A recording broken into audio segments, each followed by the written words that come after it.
सगळे देव नसतील इच्छा करत, पण त्याच्यामधले जे शहाणे देव आहेत ते नक्की इच्छा करतात. शहाणे देव किंवा शहाणा कोणाला म्हणतात?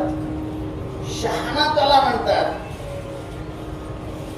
जो नामस्मरणाची साधना हो. शहाणा तो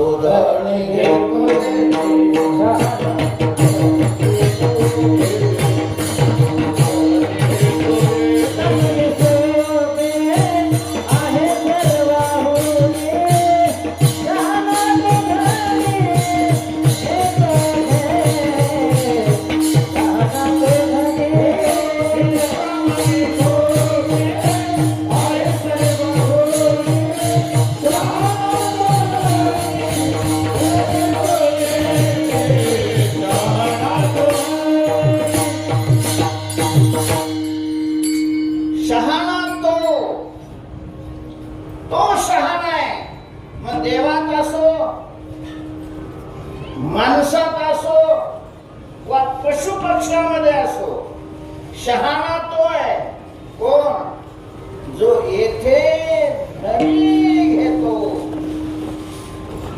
तृप्त होईपर्यंत नामस्मरण. नामस्मरण करणारा शहाणा, पैसे कमावणारा शहाणा आहे असं अध्यात्मशास्त्रात कुठं म्हटलेलं.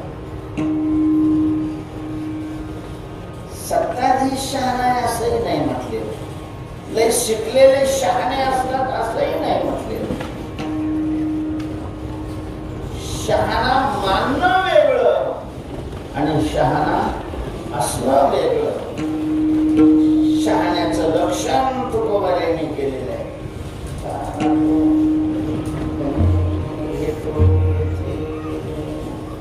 तेव्हा देवाधिक मानव देह असं काय मानव देहामध्ये, आणि आपल्याला तर काही विशेष वाटत नाही.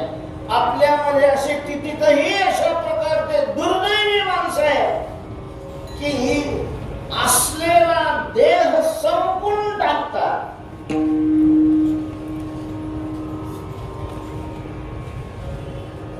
आणि मराठवाडा, विदर्भ यांचा तर बाकीच्या विभागापेक्षा पुढे नंबर आहे. असं दिवस जात नाही की आत्महत्या केली नाही. हत्या करणं, आत्महत्या कसा शब्द प्रयोग चुकीचा आहे. देह हत्या, देह हत्या करत असतात. आत्महत्या थोडी करता येते, आत्महत्या हत्या होतच नाही. देह हत्या. स्वर्गातले देव त्या देहाची अपेक्षा करतात. तो देह यांना मिळालेला आहे आणि त्या देहाचा सदुपयोग करण्याच्या ऐवजी त्या देहाला आयुष्य असतानाच जर कोणी नष्ट करत असेल, तुकोबाराने त्याला गाढवाचं बाळ म्हटलेलं आहे. गाढवाचं बाळ मरण मागे तो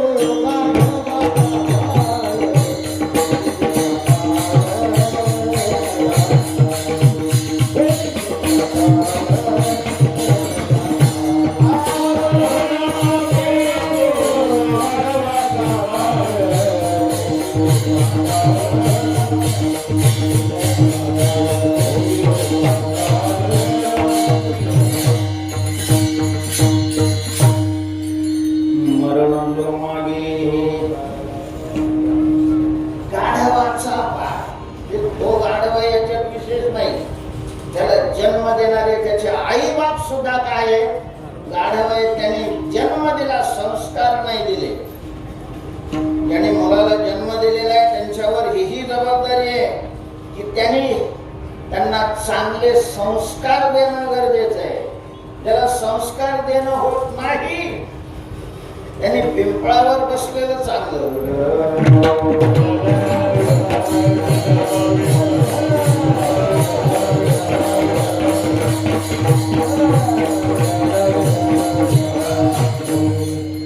का अपेक्षा करतात देवानी या देहाची? काय या देहाला एवढं महत्व आहे, श्रेष्ठ मानलं गेलेलं आहे, दुर्लभ आहे, दुर्लभ हो.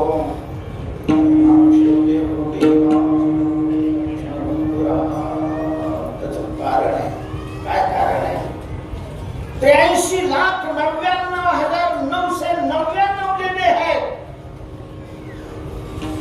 त्या देहामध्ये गेल्यानंतर सुख उपभोगायचं की दुःख उपभोगायचं हे मानव देहात निश्चित होत आहे. मानव देह मूळ आहे महाराज. मानव देह ही पेरणी आहे, पेरणी. ज्यांना नरदेह मिळालेला आहे त्यांनी मूर्खपणाने अशा प्रकारचं आपलं आयुष्य कसं तरी व्यतीत करू नये. कारण तो जसं आयुष्य व्यतीत करेल तशा प्रकारची त्याला पुढं फल भोगावे लागते. आपल्याला कर्माचे सिद्धांत माहिती नाही, कारण आपण स्वतःच इतके शहाणे झालेलो असतो की शास्त्राकडे जायची आपल्याला गरजच वाटत नाही.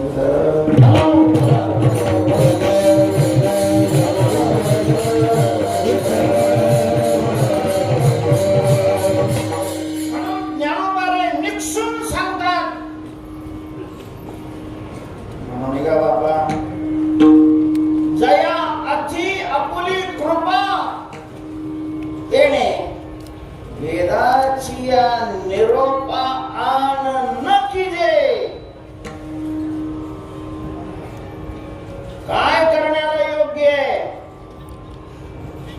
आणि काय न करण्याला योग्य आहे, कशात प्रवृत्त व्हावं आणि कशातून निवृत्त व्हावं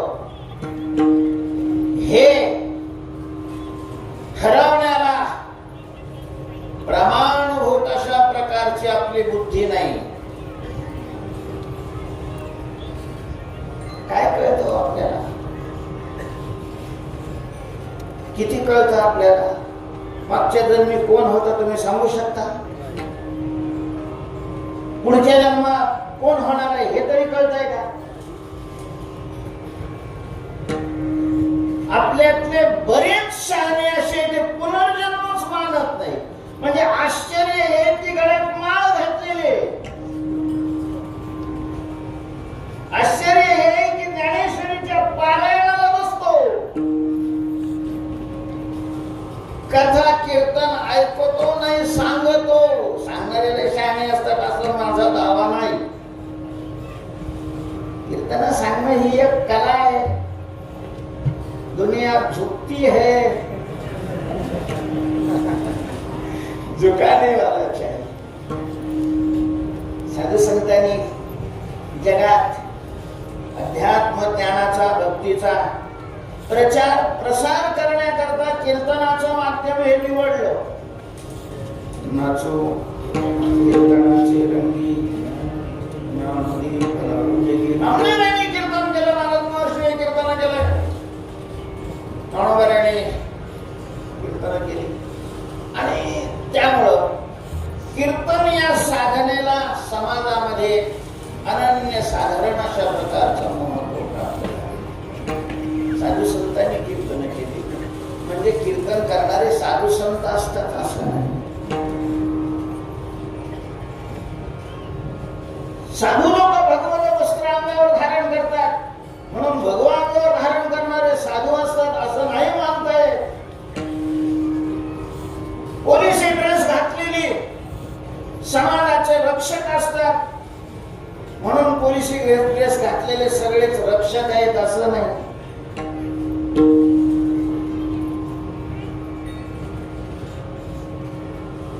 कीर्तन ही साधनाही आहे. संतांनी साधकाला भगवत प्राप्ती करता कीर्तनाचं साधन सांगितलेलं आहे.